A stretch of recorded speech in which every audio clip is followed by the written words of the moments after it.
Presented by Aishwarya Music Mathli। हैया नहीं सुनै छियै? हां की भेलै? फेरो लगे झाबरियो सावन बीते कैसे की? तोरे की भेलै? बउआ के मुरना कब लल रहे? अच्छा। चेक करा नहीं लेती है? ना रह दे अगला साल। चलू ना वृद्धा करा ले छी मुरा। तोरे ना रह दे। कितना दिन माथा पर बोझ रखबै हां लो? तोरे रह न दही समय आते तो सब कुछ हो जते। सुना सैया सब जीव मिले अबरी बाबा धाम जाइबा। सुना सैया सब जीव मिले अबरी बाबा धाम जाइबै। बाबा धाम जाइबै अपना बउआ के मुरन में देव घर में करबै।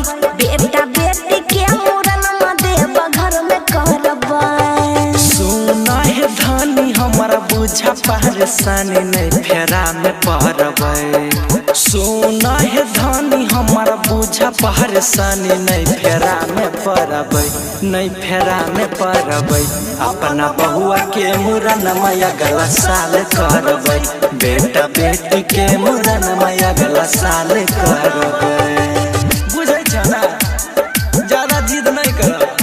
बेटा बेटी के मुरन में देव घर में करबै। बेटा बेटी के मुरन में अगला साल करबै।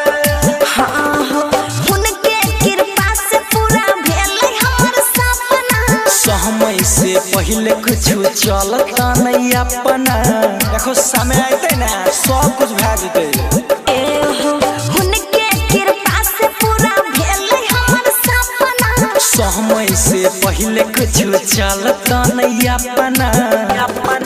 कहिया तक ई भार गछल कहिया तक ई भार गछल एहो हमर सैया माथा पर रखबै। माथा पर रखबै। बेटा बेटी के मुरन में देव घर में करबै। सुन बबुआ के मुरन में अगला साल करबै। बात बुझे छ ना?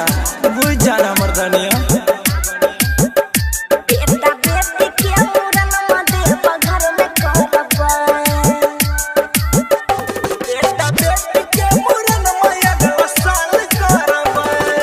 कहै छ उ समनो मन हमर बात हो। कहाँ से करबै मुरना खाली छै हाथ हे। अरे अभी बहुत कर्जा छै बात किया न बुझै छ?